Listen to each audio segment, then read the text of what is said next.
Så vil jeg vise jer lidt dogmestrik her. Her har noget råuld, og som I kan se, så er det lidt hø i, og det er lidt beskidt. Men sådan er råuld. Det er uvasket, og det er et helt naturligt produkt. Og fingre de bliver rigtig dejlige at sætte med alt det lanolin. Man trækker det lige så stille fra hinanden, så det bliver en lang, tynd snore. Hvis I har et stykke, hold fat ned for en, trække lige så stille. Vi trækker med den øverste hånd og den anden hold i stille. Hvis vi så skal samle af snore her, eller af råuld, kører den lige rundt om hinanden og nuller dem. Sådan.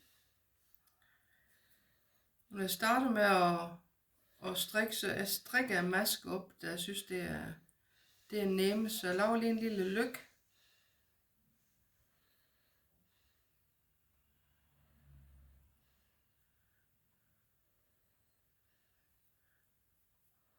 Sådan. Og man holder lidt forsigtigt råuld her, fordi det skal ikke meget til, at det går fra hinanden der, hvor det er tynd. Strikpind ind. Og en maske op her. Ind. Og en maske op. Ind. Og en maske op.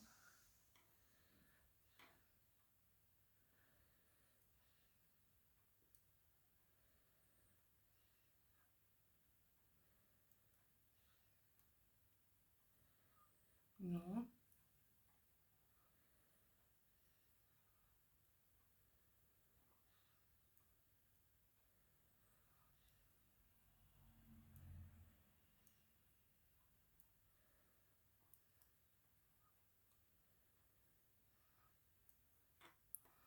Det er vist lige tynd nok. Gør lige lidt rundt, så den er lidt nemmere at få fat i.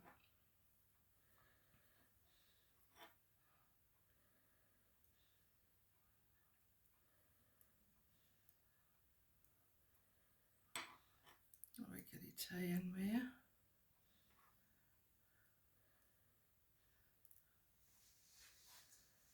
Sådan. Og så strikker man bare som normalt.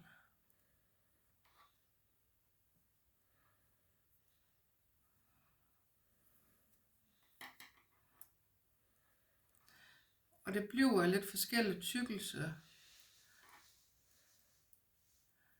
hvad mindre man sætter op for et helt fint. Men jeg kan rigtig godt lide, at det kommer lidt spil i det.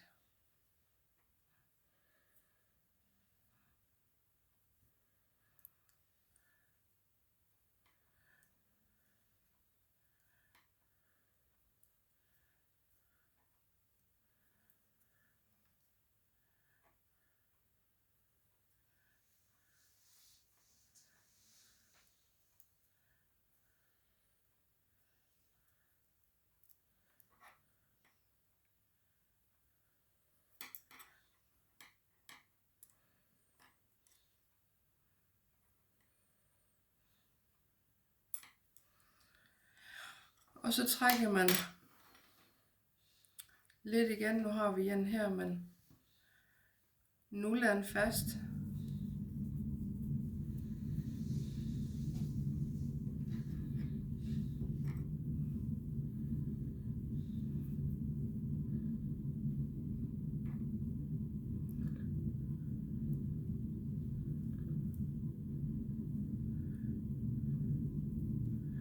Og det gør det lidt unikt, det er, at de der ender fra trøje eller fra råuld godt kan stikke ud, og der hvor de bliver samlet, eller der hvor de slutter. Men det synes jeg bare, det giver lidt mere spil i strik. Kan I se her? Det er faktisk rigtig fint.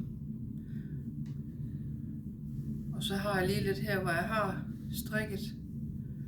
Så alt efter hvor grav man vil have det, det kan man jo selv tilpasse, tror jeg det. Så det man strikker med dogmestrik, kan man sige, det bliver jo så unikt, som man selv laver det.